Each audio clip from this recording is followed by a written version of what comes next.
real talk when it comes to sports, covering the news, giving you the truth. Nothing but that real on hoops in the league.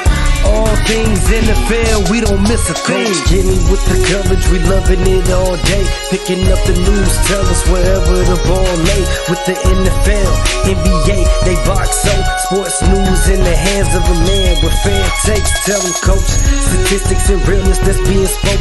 Either hit it for the win or they hitting the goal posts. Either way, we woke up to the news of the day. Any Kenny could call it, he like to talk it out with Ray. Fast breaks down the lane, they better move out the way, or they pulling from perimeter. Curry bury the trade, yeah, they got it. Woo! Duval with the hottest. Chris and Dev like the master and mix it up like it's Logic being modest. They been looking for that real, trying to get it feel. Sports podcast, they running back on the real. That's a steal, yeah. They never sick, but they ill. Real sports talk going, deliver, signed and sealed.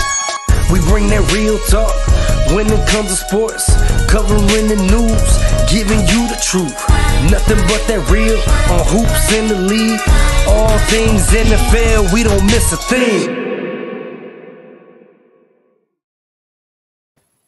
What's happening? What's happening? What's happening? It's Real Talk on ASAP Network. It's me and my guy Dev, Coach Dev. We got you, Coach Dev now. The man has just, he stuck his foot all the way in there. So from now on, he is Coach Dev. Coach, what's happening? How you doing? What's happening with you, Coach? You know what I mean? Just out here with my sons as they, progressing on to this 707 flag football league now. Most definitely for conditioning. Because, we transitioned into fall football this upcoming fall. So, we had a nice little workout today, cone drills, reaction drills, getting their feet work together, pretty much teaching them a little bit of the cutting off angles and learn how to line up on adjustments and learn how to make the man one-dimensional on a route tree.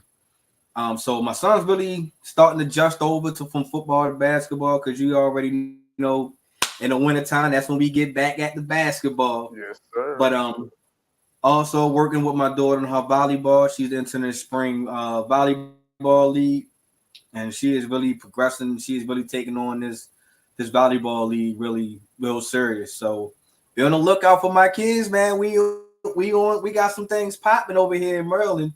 Speaking of popping, man, make sure y'all go out here and check out my 120th Thought. It is out available now on all podcast platforms, Apple Podcasts, Spotify. Check me out. Most definitely check me out. Get these views running up on YouTube.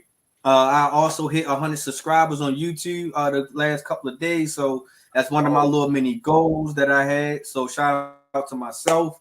And that's why I say, keep following me. Because like I said, it's a dope podcast. It's a dope show. If you're tired of the same old regular, you want to get somebody else's thoughts, man? I'm the guy, man. I'm trying to tell you, man. Check out MTMO on all social media platforms. So go ahead and check me out. That's what's up. And what age group is your daughter playing volleyball in? So this is rep league. So she be playing 15 through 17. Okay. All right. Is she doing travel as well? Yep.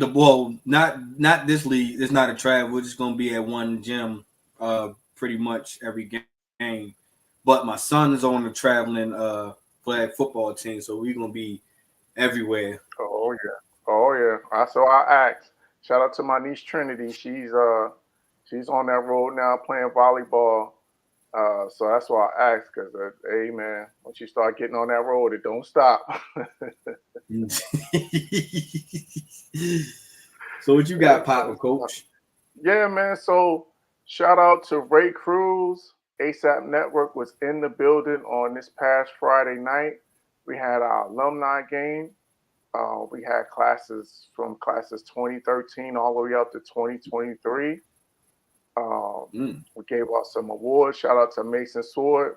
I told you he's up there by you at Hagerstown Community College. He actually got named to the All Region first team. So shout out to him. We gave Oh him his man, 1,000-point ball. Yeah, yeah, he's doing hey, his you thing, got man. you got to plug me in, man. I would love to have him on my show. Plug me in. Oh yeah, that's a done deal. Done deal. We'll definitely I'll pass that info along offline. But yeah, man. So yeah, we had a great time. We raised a nice. We raised over $2,000 for the program. So salute to everybody. Thanks to everybody. Principal D Clemente, Joanne, the MVP. I call her. She's the front. She's the front office person, assistant, and they just came through in the clutch and helped me out with my presentation because coach, my presentation was a little lacking. I ain't gonna even lie. Giving out those awards, as a man, all I have is a certificate. But they hooked it. I was like, hey, got your Something better name than on nothing. it, an award, but they hooked it Something better up, than man. So, nothing, coach. That's how I look at it.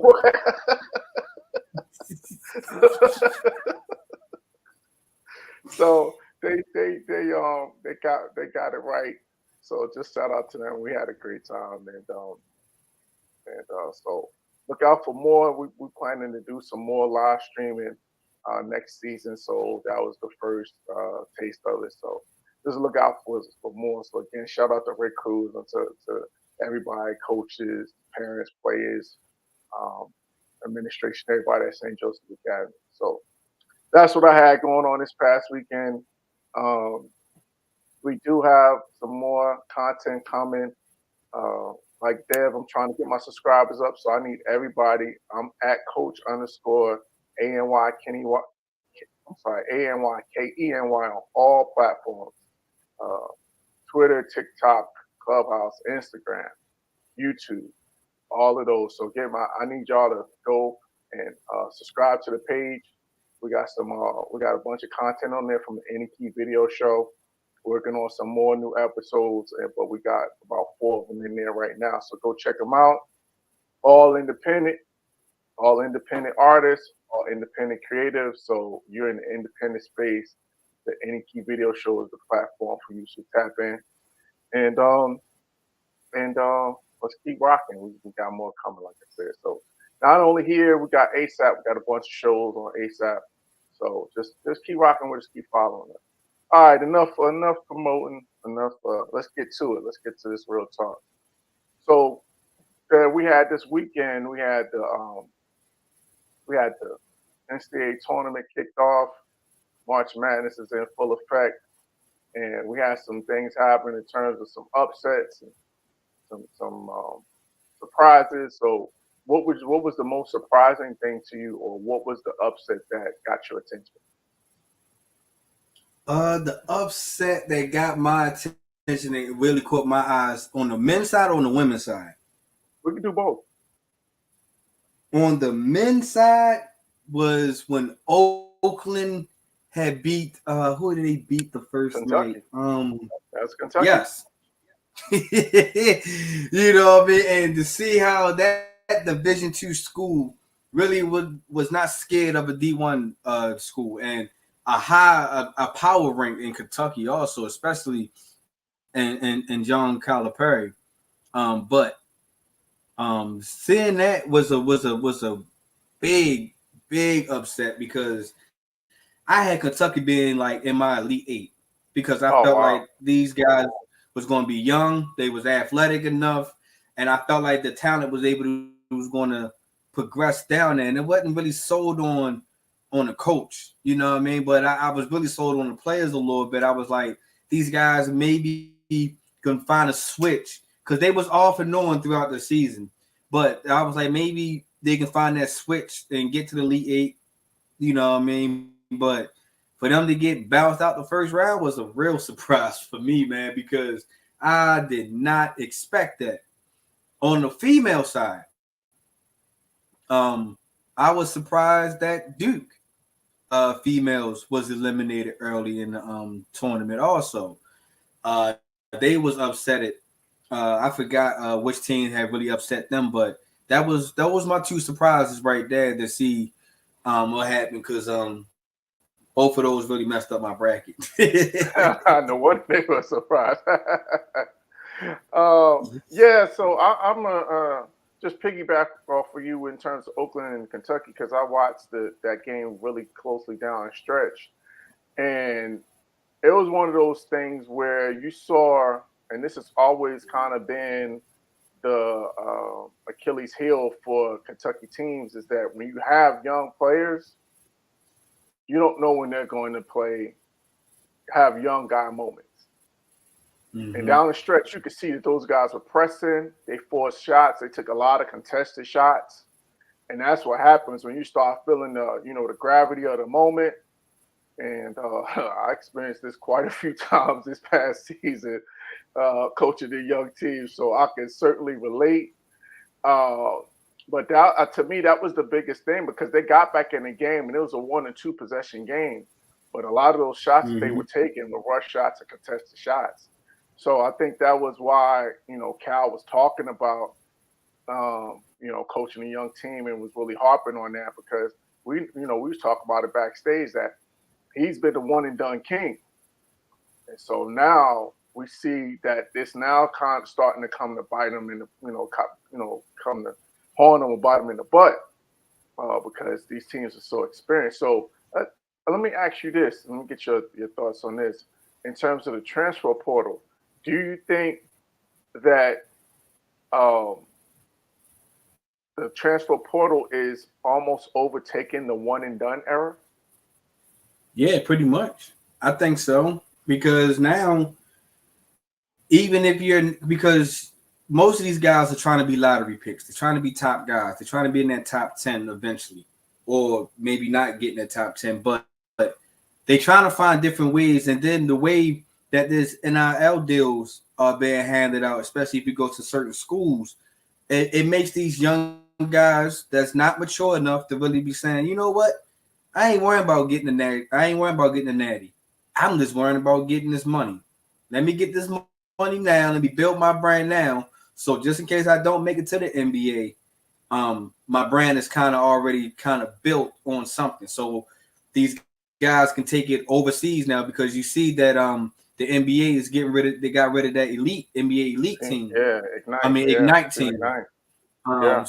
So now it's like pretty much if you don't make it to the NBA, you're taking it overseas. You're building your brand overseas. You're kind of making yourself ready to build yourself back to come back to the pros if you don't decide to stay 4 years in college. So I think NIL really messed this up. And once they put the NIL deals, and then once they introduced the transfer portal, it was all she wrote for NCAA. So these guys are smart. I would take full advantage of everything that is given to me, especially if I'm not a top-rated player that's going to make big bucks in the NBA. If I'm going in the third or fourth round, I might as well go ahead and find a championship team, really, that compete, that can get into a Sweet 16 or something in that nature, and I can show my skills of saying that I can be a number one or a top number two, because most of these guys really, in my eyes, are not top ones.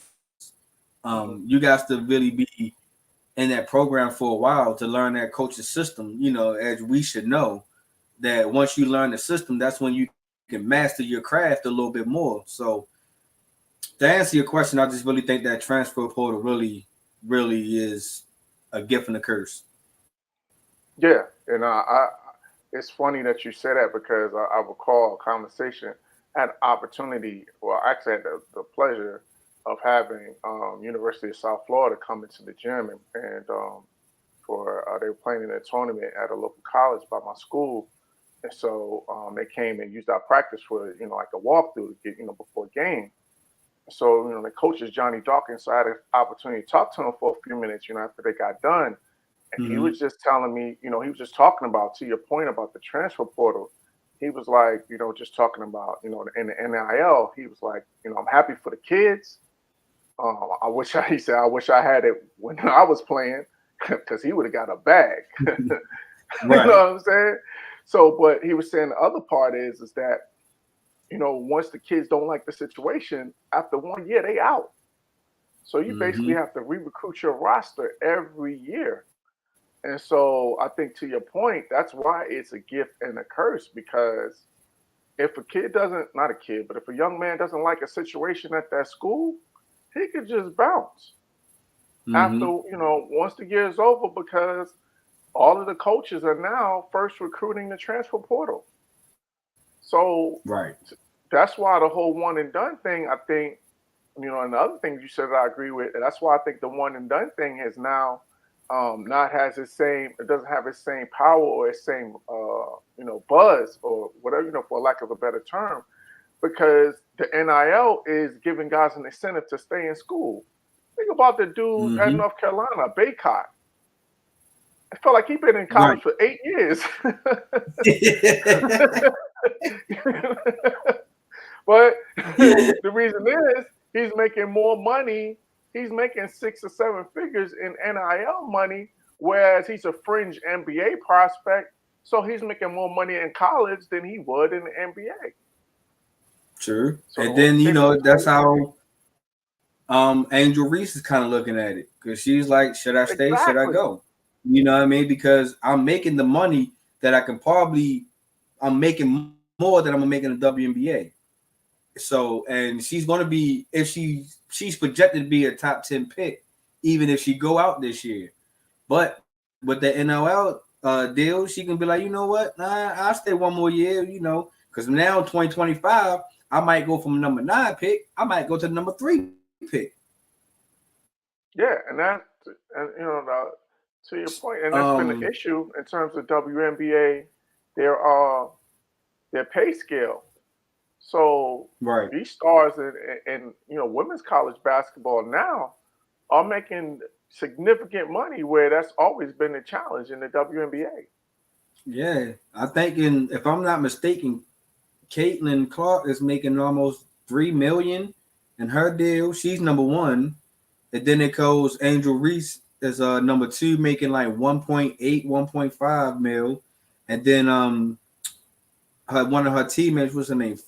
Flo J. Johnson. Yeah, She's Flau'jae, yeah, yeah, she's making about 1.2 in NIL deal. So it's when you go to the WNBA, I don't believe even your top dogs in the WNBA is not really making that much money, not that much mill, um, to bring home. So WNBA, but I also think it's a good thing for the WNBA because now if that person is worth that much money, initially in college, hmm that money can translate over to the WNBA yeah, now because you already see that the Aces is already damn near sold out their games up this upcoming year. And then ticket sales skyrocket when Caitlin Clark was attached to the Indiana Fever. So it's get ready to be good for the WNBA, honestly. Whether yeah, yeah, some of these girls stay or some of these girls go, but I think the rate is going is great panning out for the WNBA. yeah. I think that's a great point. I think that you have to now the WNBA is going to have to step up their money in terms of what they're paying these young ladies in salary because that's always been the thing that they've had to go overseas to get those six and Mm-hmm. seven figure contracts. Now they're getting it in the U.S. in college, so WNBA, it's no excuse now. You have to Right. come up off. You have to come up off that money. And it's already evident and shown that the WNBA can bring that viewers because they outviewed the guys this year on what was it, Fox stations. So the money is there, and I've been trying to tell Ray that for the last 2 years.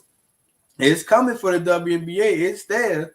You put them on the brand because just like right now, the females is on ESPN, a top brand of sports. So and right now they get my view because I'm sitting here watching Caitlin Clark versus it was the Hour versus West Virginia. Yeah, yes, and I think the biggest thing is that the women's game has box office superstars. Mm-hmm. And that's what it's always been about is that the reason that the NBA has been so successful is because they had box office players. You had your MJs, your Shaqs, your Kobe's, your AIs. Now the women, their skill level is up at, because you look at Caitlin Clark is pulling up from the logo. Yeah. So their skill level, it's always been, they've always had the skill level. They just haven't been able to play above the rim, but they've increased their skill level. Yeah. And, as the saying goes, skills pay the bills. 100. You know what I'm saying? Yeah. So these young ladies out here are showing that they are just, may not be as athletic, but they're just as skilled. Yeah. Because Juju and Caitlin Clark and Angel Reese, like he all here grabbing. Angel Reese is what, 20-something double-doubles in the NCAA tournament. You don't hear too many men doing that anymore. For sure. Juju over here averaging 25 plus in her first NCAA tournament.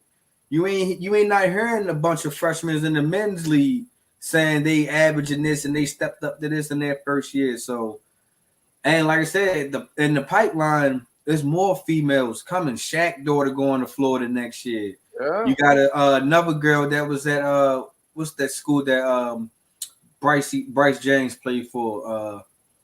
Sierra Canyon. Yeah, it's a fee. I forgot the young lady name that she's playing in that with that team, and she's starting to make some buzz coming up. So, in that pipeline, man, it's a bunch of females, young ladies that's hungry and just as skilled, like you said, as these dudes. Yeah, no, the evolution of the game is something else. And I'll tell you, man. So I was in the gym yesterday. And I don't know if you looked at my Facebook, but maybe a week or so ago, I posted a video. This young lady that I trained, she's 9 years old. And I tell you, yeah. Oh, she does 2 balls. She's putting it between her legs. She's putting it behind her back. She's 9. So to your point, man, the skill level of these young people, man, is something different. So it's going to be interesting to see how this is going to. Well, first of all, that WNBA draft is going to be must-see TV, because if everything goes according to plan, to your point, these people are already buying these Indiana Fever tickets in anticipation of Caitlin Clark coming. So, her with the young lady from South Carolina, her name just Aaliyah Boston. Aaliyah Boston, thank you. That's gonna be, that could be like a Stockton to Malone type of situation. So it's gonna be a lot of fun. And I know guys like I got Mike Hughes, I know he's got to be, just super excited because he's out there covering the sky, for the network. So it's an interesting time. It's an interesting time. Now, we talked about Cal, and we talked about, the upsets and things that's going on. And we've seen a lot of coaching moves. We've seen a lot of, movement. This is the time of the year where guys is getting hired and fired. We talked about the issues that Kentucky is having. Do you think it's time for Cal to go? Yes, sir. Oh, yes, man, sir. Quick. I think it's time for a new face, man. Cause like I said, man, the backstage when we was talking, he can get guys to get there, but he can't get guys to stay there, whether it's going to the draft or in the transfer portal. And if you as a coach, as I'm starting to learn, you can't get guys to buy into your system, it's not looking good for you. You know what I mean? You back in Karl-Anthony Towns, Anthony Davis, if these guys wasn't big superstars as what they were, man, I believe they would have went back and tried to win another championship with Kyle, man. But these guys don't have no faith. These guys come in here and is only thinking about themselves, which, like I said, I get it, the way the NCAA kind of set this up to be. But as a coach, man, you gotta at least have one of your superstars want to stay. And I think that's what Cal is really having a problem. And people keep on putting it's Cal in Kentucky and what he did in the past. Yeah, what he did in the past is keep losing the 15 to 16 seed team in the tournament also. You know what I mean? So it's like I think it's just time for a new face. It's time for some fresh fresh voice in that locker room to win Kentucky over, because it's starting to be like Kentucky is not a powerhouse team anymore. You know, they can stay in the top 10 ranking, which because of their talent, because John Calipari, he can bring talent there. Oh, But yeah, like I without said, question. man, it's just for some strange reason when it gets to crunch time, tournament time, these guys ain't what they used to be. Coach Cal ain't coaching or having that enthusiasm or game plans or counter game plans.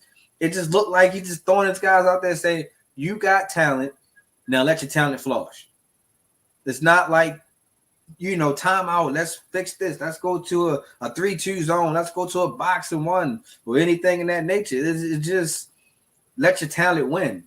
And if you are just, that's your message, then you should not be coaching these young guys anymore, because you're sending the wrong message, because now you're sending them lazy mentality when it's time to go to these pros. That's why the NBA is starting to get a little bit washed now, man, because none of these guys have that hungry Mamba mentality anymore. They just feel like they can just say and do whatever they want and not just fully focusing on listening and try to master their craft. And it's not all guys that's in the league now, but it's a lot of these guys it's like that. And you can clearly see that's why the NBA ratings ain't what it used to be until you get playoff time and stuff like that. So I just think that it got to start from college, and it's got to start from Kentucky with Coach Cal. And I really think his time is past with Kentucky. I'm not saying his coaching style has passed, but I think that for him in Kentucky is pretty much over. Yeah,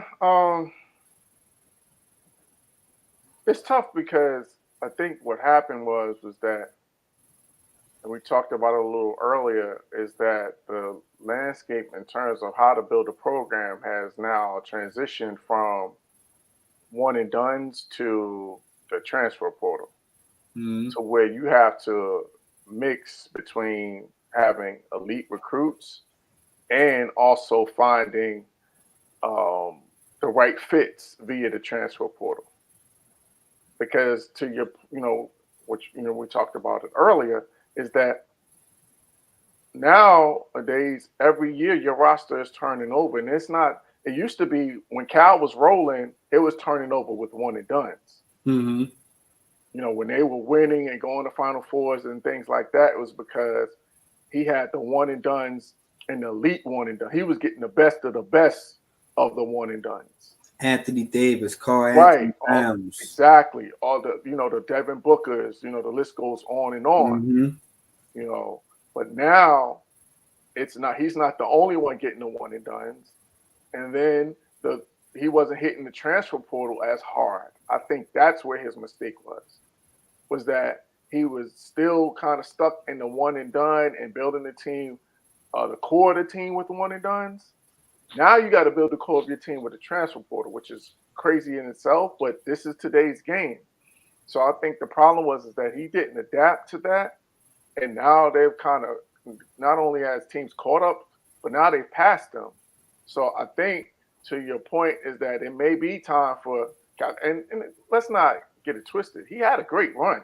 Most definitely. A Hall of Fame coach. He's turned out pros after pros, all-stars after all-stars. It didn't just start in Kentucky. He started at Memphis. Absolutely. You know what I mean? With Derrick Rose and that team. Right, for a long time.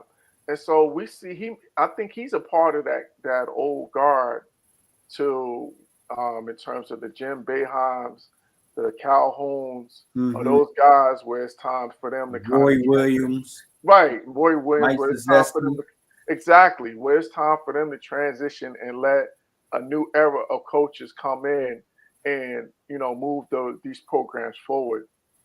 Because, like you said, you can only be and you'll find out as a coach is after a while they start tuning you out.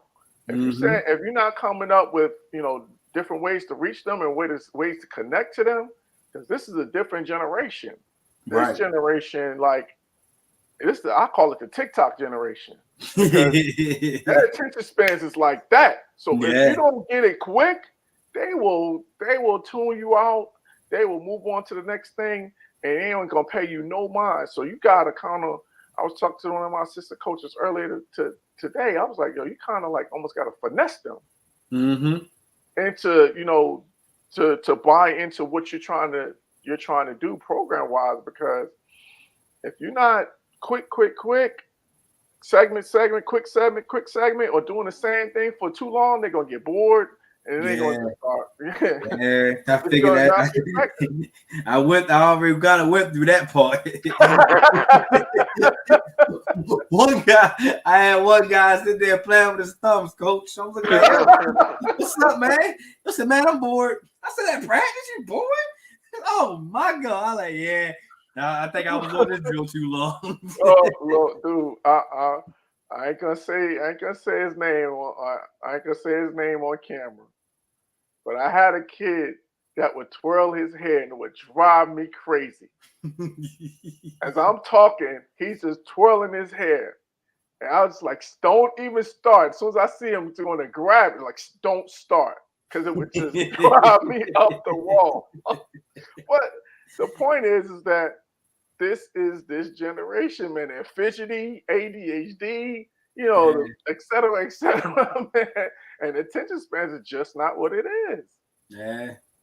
Especially if it's not Fortnite. and I learned that's a whole nother that means a whole nother thing, but we can't talk about that. We got the kid. We can't talk about that. That's adult language type stuff. We want to stay on air. I feel you on that one. Anyway, let's move. We talked NCAA. Let's talk some NBA. We was talking about it, and actually, I want to ask this question before we get to the Clippers. The Golden State Warriors in trouble. Oh. I ain't even gonna let you finish. Hey, go ahead, flow with it. Go ahead, I'm gonna let you cook. They are in trouble. Oh my goodness. For my man Chris, who so happy this disappeared. We all understood. We said that Houston was probably going to be the better Texas team because we just thought that Dallas, the way how they ended last year, was going to trend over to this year. But shout out to the Dallas Mavericks for keeping it going. But them Houston Rockets, those young guys, they almost there. They are a half game away from swapping spots with the Golden State Warriors. Can you imagine, Coach, a playoffs without Steph Curry? Could you imagine? There's another person that's not on tonight too, and I can listen. If the Golden State Warriors don't make the playoffs this year, you will not hear the end of my mouth. Because first of all, let's give props to Ime Udoka. In 1 year, basically over free agency, and just over free agency in 1 year, they have totally turned that team around. You see Jalen Green now. Jalen Green is a serious problem out here for anybody that's playing the two guard position, because he is going at people's heads. And they're just like, you can see the confidence there. You see the game slowing down for Jalen Green, because with young guys, they always going 100 miles an hour and they don't know how to change speeds. Now he's learning how to change. He got this older woman pregnant.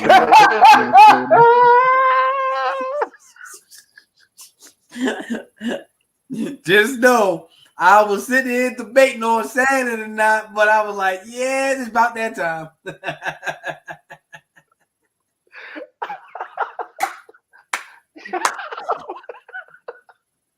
I wasn't ready. He got that cougar, boy. He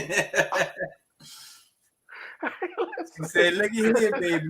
You going too hard. You playing too hard now. You got to slow it down. I need you to preserve this body.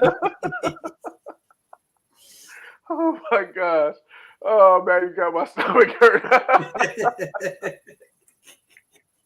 But I'm just listen, saying, hey man, look. man, hey, when the home life is right, it makes a big difference. Man, he got a cool ass party. Gonna fix some biscuits from scratch. Gonna comb his nice, pretty hair. You know what I mean? He got a cougar that was willing to sacrifice her mature body to have an infant. You know what I mean? Like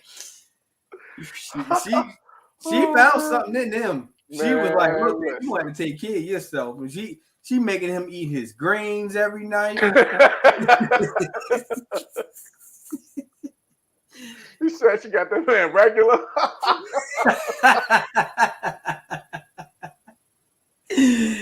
Got his protein shake ready. She's setting him up, Hey, boy. but listen, hey, nah, but all jokes aside, she got experience in terms of being, with the NBA players. So she knows, like, while we joking, because Yeah. there's truth in every joke. She knows the routine. She knows what needs to be done in terms of being, with the NBA players. So, we laughing about it, but that could definitely be a factor for sure. I'm pretty sure it is. She know what that NBA money is like. She knows what his potential of his big contract could potentially be. Because he's still on his rookie deal. Right. So he go ahead and ball out now. Now that what's that? Michael Porter Jr. is gone. Van Vliet is not your leading scorer. You ain't trusting Dylan Brooks to be your leading scorer. It's wide open for this guy. You got good support and cast. Kevin Porter Jr. Yeah, Kevin Porter Jr. I'm sorry. Yeah. So it's nothing but up for him.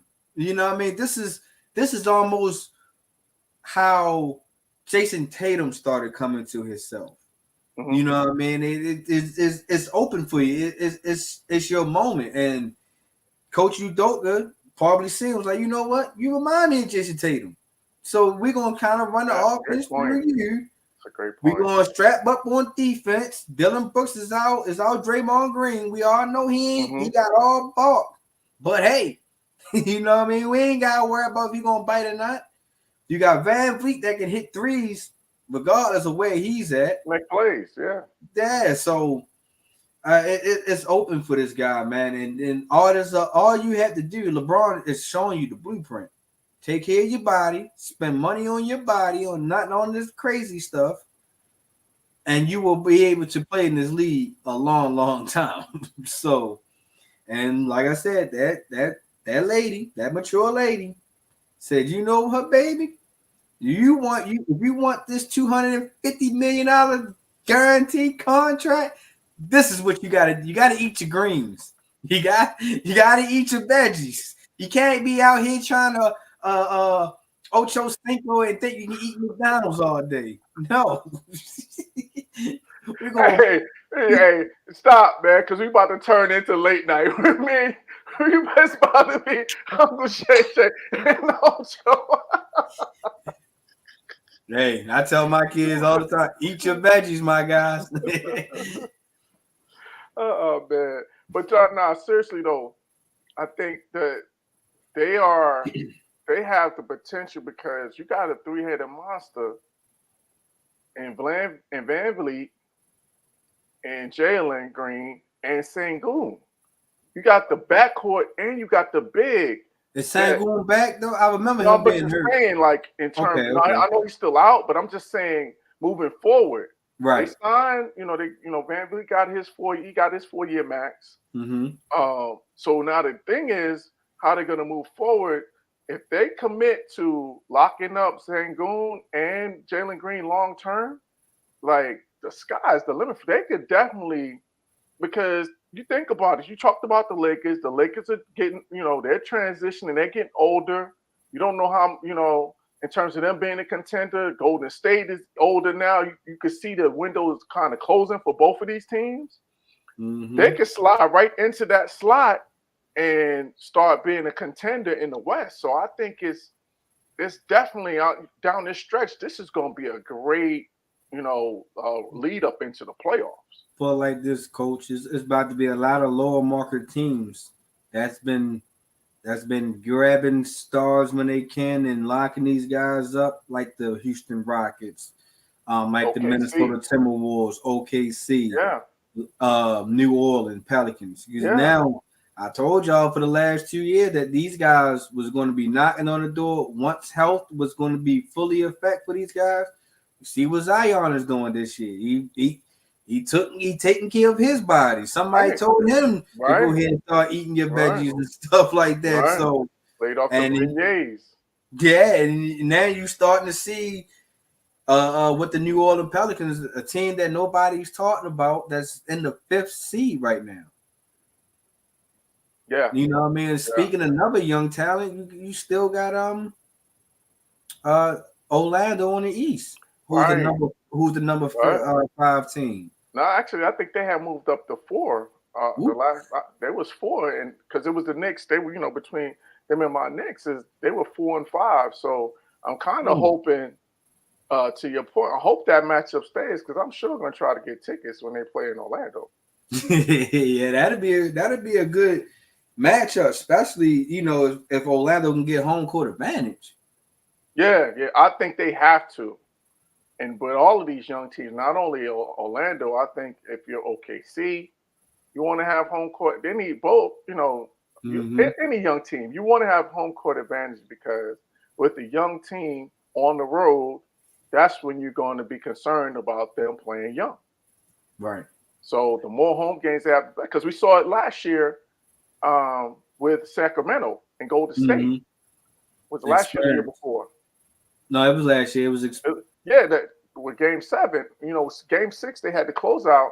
Oh no, that was Game 7 at home. They had the chance to close out. Right. And Steph went off, and they never recovered. And so that's the big thing with young teams is you want to have as much of an advantage as possible because the game slows down in the playoffs. It's a different style of play in the playoffs. They're playing the same team every night, so all of those adjustments and things that you're able to get away with, you're not able to get away with those things because the teams know your tendencies, the things that you like to do and you don't like to do. Mm-hmm. So that's where all that experience comes into play. So it's going to be interesting. So, we talked about Golden State in trouble. So let me ask you this. And I need you to, this is real talk. So you can't be, I don't need no homer. I need you to keep it a buck. Are the Lakers and the Golden State Warriors not going to make the playoffs? One will. Either, neither, or both. I'm almost to the category saying both will not make the playoffs this year. I think that for the Warriors, like I just said, if they let Houston catch them in that play-in, I think that's it for. I don't think Houston going to look back. As far as the Lakers, depending on who they matching up in that play-in, I'm not really confident that these guys can really win 2 games to make the playoffs. Especially if they get a young team like a Houston. They get a young team. Who else down there in that lower bracket? Well, New Orleans is 5, you said. Mm-hmm. So you got Houston. Where's Sacramento? I think Sacramento's around that range too. Yeah. So we got Sacramento at 7, Dallas at 8. Okay. LA at 9, Golden State at 10. Golden State has a whole game over Houston now. They have 2.5 games back from the Lakers. And the Lakers have 2.5 back from Dallas at number 8. And Sacramento and Dallas, they tied. You know what I mean? So it's all about winning. Who's going to have the best record for these guys? Who's going to get that 7 to 8 spot? And in my opinion, the Lakers are. what's that? 0-5 against the Sacramento Kings since last year. I don't have no faith in them beating the Kings in the play-in. Against Dallas in the play-in, especially the way how Luka and Kai is really playing this backcourt ball, and the way they got Gafford buying in for that big guy that can run protect. Yeah. So I'm not really confident that the Lakers can beat Dallas either. So, and that's also how I feel about Golden State. I don't feel like Golden State can really beat these two teams, especially winning back-to-back games to make it to a playoff and still have gas for the first round. I think that's going to be asking a little bit too much for Steph, because that's what the Warriors are depending on. Hoping that Steph get cooking, and hopefully that Steph can carry them a momentum into the playoff. And for the Lakers, they just hoping that they can get a little bit healthy, and hopefully that LeBron can will them with 30-something points in this playoffs, because that's what it's going to take for the Lakers to actually get it done, man. It's going to take all effort. Because you see last night was the first time since 1971 or 77 that all five the Lakers had 5 people scoring 25 points. Yeah. So you just see how long it takes you to do that. So that's a lot to ask on an every night basis, especially fighting in and getting to play in. And I don't think they really fully bought into Donovan Ham anymore. Yeah. It's tough when, one, you're coaching veteran guys, and then 2, when you have an unstable roster. Like, there's been so many moving parts for this roster. So that just makes it where you got to keep adjusting your lineup, keep adjusting your rotations, keep adjusting your style of play. Like, that's a lot to ask. So, but that's why you get paid the big bucks. So, Darvin Ham is going to have to figure this out, because to your point, I think if this will be another year in terms of them being on the fringe and being a playing team. To his credit, they made the run last year but if this same thing repeats itself again, or they don't find themselves on the outside looking in, Darvin Ham is definitely going to be in trouble. So what you think? Lakers and Warriors out the playoffs this year? Yeah, I think I'm going with the young boys. I think that because, as you get older, man, just being able to consistently get your body to that place to play at that high level night in and night out. That's been the challenge. Like, you see it in spurts. You see AD giving it to you in spurts. You see LeBron giving it to you in spurts. But you don't see that consistent high level of play. And that's what you're going to need. Even with Steph. Now, Steve Kerr is trying to taper his minutes down so that he could be more effective, because this is now the home stretch. And guys are definitely not healthy. Guys are beat up. Guys are banged up. Their bodies are tired, et cetera, et cetera.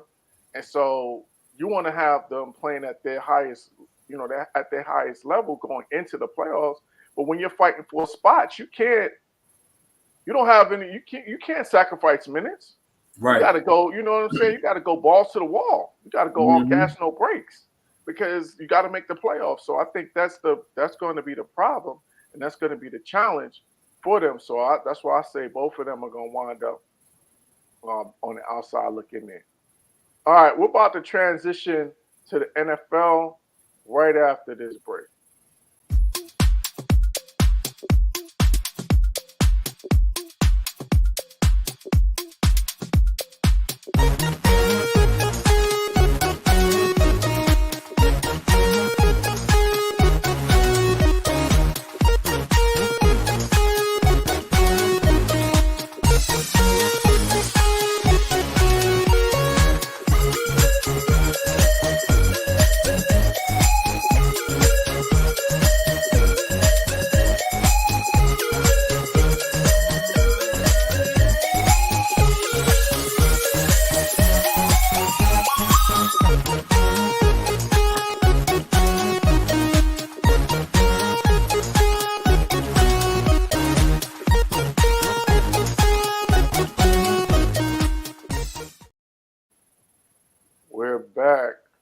You just keep on making me hungry, Coach. Like, come on, man. You know I ain't had dinner yet. I've been running around here with practice. Hey, look, we about to wrap up, so we're gonna do this NFL and get you out of here so you can go eat. I'm sorry, Amy. But hey, man, everybody, go make sure you go. That's the wife's business, Nellie's Joyful Treats, Instagram and Facebook. You can go check her out. And like we told you, any brands, any businesses, we looking to feature your business. We got slots for you. It's a slot. You can have this slot right here. Just hit us up. Get in our DMs, get in our inbox, go hit the network Facebook page, YouTube. Send us a message, and we can talk about getting your brand promoted on our show. All right. So let's talk some NFL. We had the GM meetings happen over this past weekend, and you hit me to a rule I wasn't even aware of. Talk about this new rule that's going to affect this next season. So, if you've been sleeping underneath a rock, I'm here to wake you up. The NFL owners has banned the hip drop tackle. If you do not know what tackle I'm talking about, if y'all can remember during the Ravens and Cincinnati game, Mark Andrews was being tackled by one of their linebackers, and the linebackers had dropped his weight on the lower part of his body, which was Mark Andrews' ankle, and he gave him a severe high ankle sprain, which put him out for a lot of weeks. I want to say at least 6 weeks last year. So now that tackle is no longer effective immediately since this meeting. It's no longer available into the league anymore. So I'm pretty sure if you get caught with this tackle, it's going to be just like considered as a horse collar tackle. And my opinion, I don't like the rule. Don't get me wrong. I'm not for the tackle. I get where the league was trying to protect the players as much as they possibly can. But what I'm not really liking this banning this tackle is just now, like I was talking to Coach offline. When you are getting beat by a defender, how do you bring you getting beat by the ball carrier. How do you bring the ball carrier down now? Because you no longer can reach up high and grab his shoulder pads. Because if you slip inside his shoulder pads, that's a horse collar. Yep. You can no longer do the hip tackle anymore. So you can't grab him by the waist, and you can't put your weight on the back of that person's body anymore, because now that's illegal. How do you bring a guy down? And that's where my concern is, because number one, now you kind of giving the offense a chance of, once the offensive player back is in front of the defender no longer wants to go and chase after this guy anymore. He feel like if he try to grab him by the waist or anything, or try to grab him up high, he's going to get flagged either way. So I just feel like you're making the defender's job way harder now. You're making this game a little bit softer than what it is, because now you can't tackle the quarterback high or low. You can't hit the running backs. Running backs can't chop block anymore. You can't crack back on hits anymore. So now this hip dropping thing is just like, we almost a flag now when it comes to NFL. And I think that the score of the NFL is about to go up now. The same way how the NBA score has been increasing with these games with 125 plus points game now. The NFL is going to be up in average, and I'm going to say 42 points a game now on the average. I ain't talking about just your great offensive teams like in Kansas City and Baltimore, just to name a few, that can probably average 42 points a game. But now you're about to see like teams like the Denver Broncos, who got dumped 70 on last year, is going to wind up being one of the teams that can probably throw up 40-something points, all because of this rule.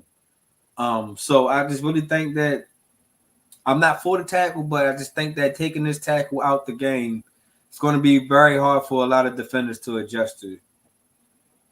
Yeah, it's like it's like the NFL is trying to take the physicality completely out of the game. Like you're just putting the defense at a complete disadvantage because they got to think about how they're going to tackle a guy.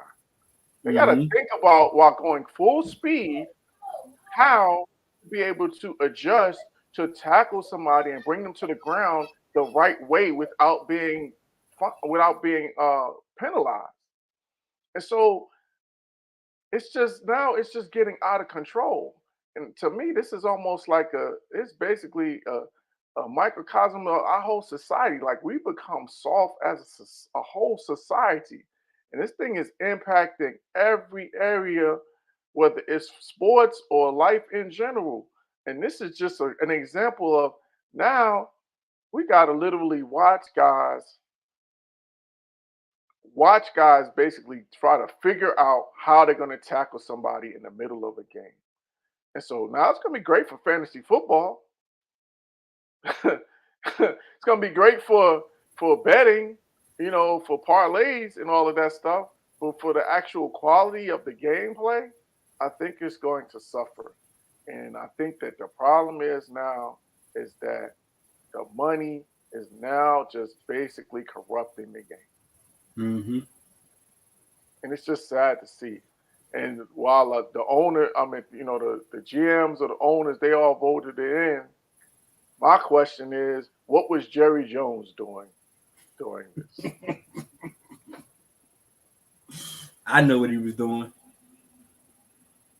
We saw, if you, in case I was trying to, I would see if I could get it. I wasn't able to get the slide up in time for the show tonight, but I will definitely get that picture, and we're gonna have to put that up on Thursday because this. Oh, you basically doing what? Are you reenacting it?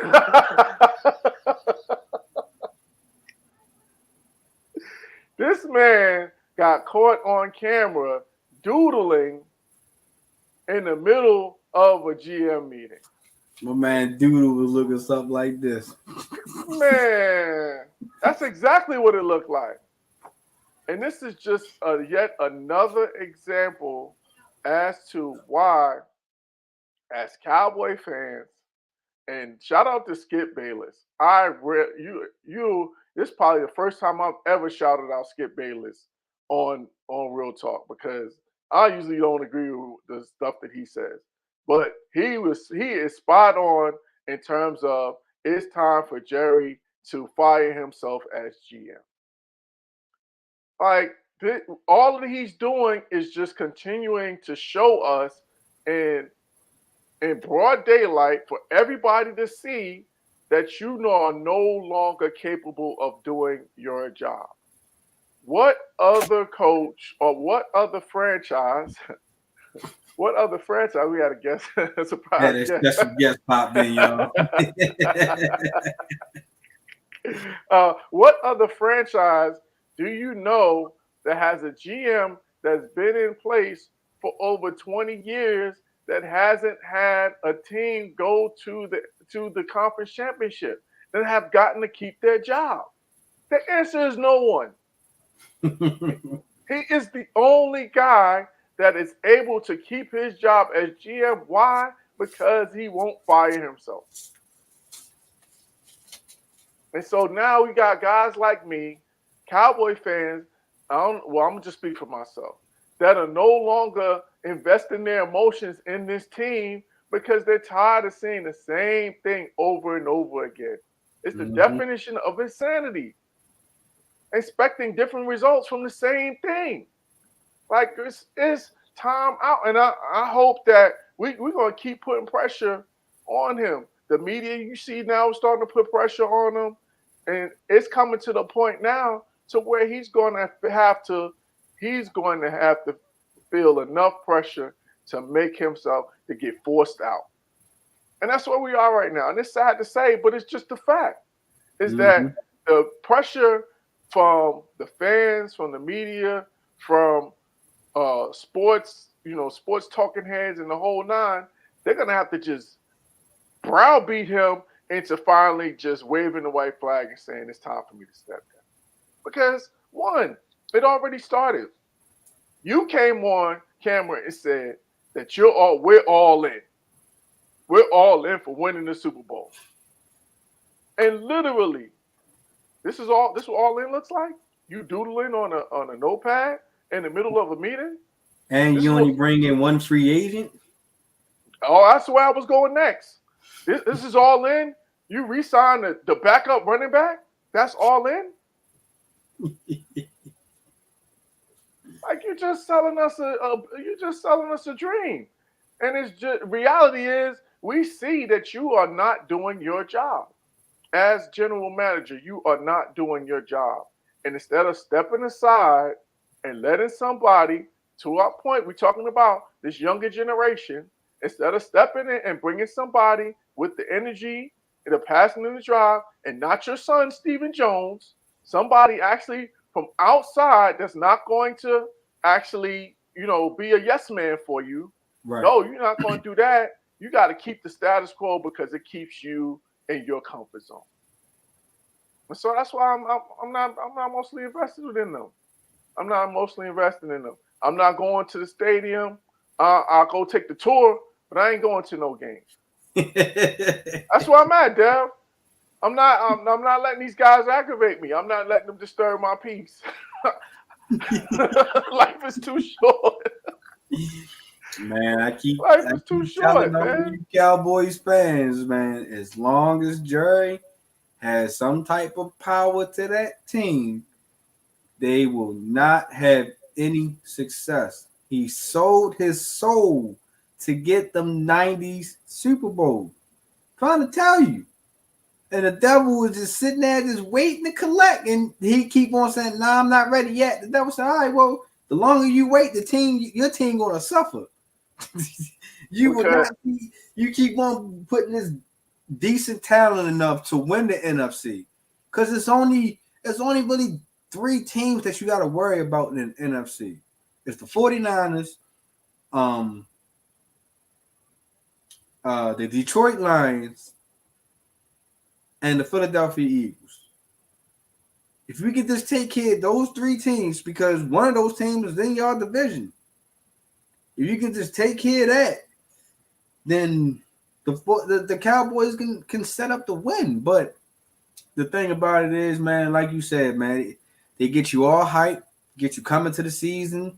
Y'all win the first 2-3 weeks, 2 out of 3 or something like that, and you get to be like, yep, that's my guy, Dak. That's Jerry. He did the right thing. Nope. And then next thing you know, week 7 and 8, y'all sitting here scratching your heads, going into Thanksgiving, scratching your heads, don't invested in watching the game while you eat dinner. You know what I'm saying? Just trying to ruin my holiday. Stop, Dad. Come on, man. I'm just saying, man. As long as Jerry is around, man, y'all gonna have this crown. Yeah, it's just, yeah. I've had it. I'm not emotionally investing in this team. I said what I said, and that's the end of this. We're gonna stop because see, if I keep going, I'm gonna just keep getting more and more frustrated. I'm trying. We had a good show. we had a good time. I don't want to end on a down note. So look, give me something uplifting, man.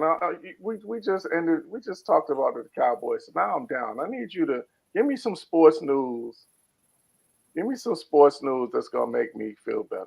All right now, if you are not watching, Caitlin Clark is up 4 with Iowa, 28-24 in the third quarter. But West Virginia is really keeping it close. It's a very interesting game. It don't look like it's going to be a blowout game. It looks like West Virginia is going to stick close. So I think we got a good game on ESPN, Coach. So shout out to the ladies. That's, ain't bowing down to Caitlin Clark and actually out here hooping. So interesting game, Coach. Check that game out. Yeah, so that's what we're going to do. We're going to end right there. So look, let's get ready to as we get ready to wrap up. What can we got Thursday? We'll be back on Thursday. So we got Sweet 16. Mm-hmm. And then so talk about a team.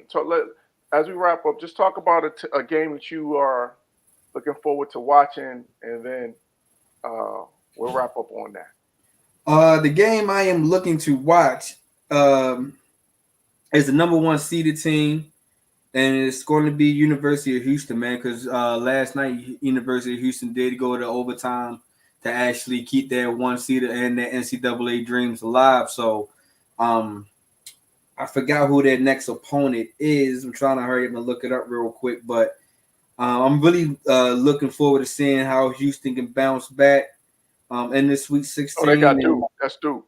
They got Duke. That's gonna be a tough Friday. game. That's gonna be a tough game. So that's one of the games I am looking forward to. And also on a Thursday game, I'm looking to see how UConn, because that's the team that I chose to win it all. I felt like UConn is the complete team. I feel like UConn is actually bought in to all this to their system. So that's the team I'm really looking forward to winning it all. And I'm keeping my eyes on Thursday. But on Friday, I most definitely want to see how University of Houston respond from that OT. Yeah, that's that game, the UConn game, is definitely the one I'm looking at. And then also Alabama and North Carolina. I think that's going to be a good matchup. So those are the two that I'm looking at. But to your point about UConn, I feel like, one, they're on a mission. Like, you could just see that they're just destroying teams. Didn't they win it last year? Yeah, that's what I'm saying. Okay. They're on a mission to repeat. So, and then like Danny Hurley seemed like he's just hit his groove and hit his stride, and their team has hit their groove and hit, more importantly, the players have hit their groove and hit their stride. And they're they're just walking through people. So they're the team to beat without question. So that's the one I'm going to look at. And then North Carolina and Alabama, because Alabama has been, they've been kind of flirting with making that deep run. So this is their chance to really, knock off the 1 seed. So those are the 2 games, and we'll be on Thursday, so we can react live to those games as you guys are all watching. So you can watch along with us, and you can tap in with us, and we'll be talking about that. So look, Dev, I'll give you the last word, and we'll get out of here. Be safe out here, man. If you got any dreams, aspirations that you would say here trying to achieve, whether it's in the podcasting world, whether it's you trying to build a brand for yourself, start a record label, trying to build a clothing line, whatever it is, man, do not let that one no discourage you. Keep fighting, keep going, keep believing in yourself, because if you don't believe in yourself, nobody else will. That's a fact. That's good inspiration. So for me, man, I'm a flow with that, and just, man, if it's your passion, go after it. Mm-hmm. Because if it's your passion, working at it, it's not work. Because this is what we do here. This ain't work for us. This is fun. Almost so you know what I'm saying? So if it's something that you're passionate about, go after it, man. And don't, to Dev's point, don't take no for an answer. If they don't want to invite you to the table, build your own table. 100. Because it's so, between social media and all these different platforms, you can build your own platform and build your own base. All you need is the right hashtags and go viral, and it's up. So, yeah, go make it happen, man, and keep grinding until you become great. All right, we out of here. We'll catch y'all on Thursday night. And until then, peace.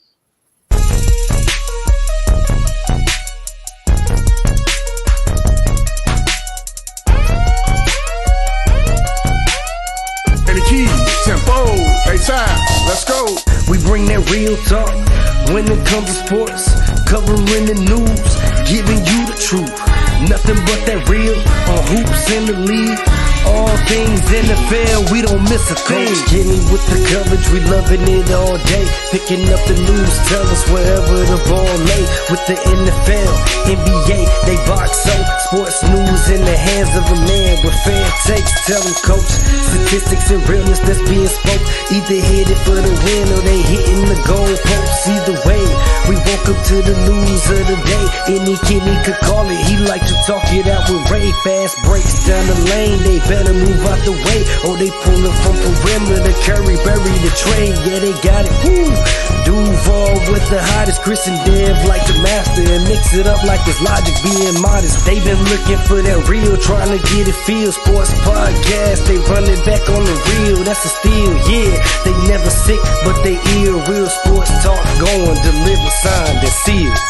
We bring that real talk when it comes to sports, covering the news, giving you the truth. Nothing but that real on hoops in the league. All things NFL, we don't miss a thing.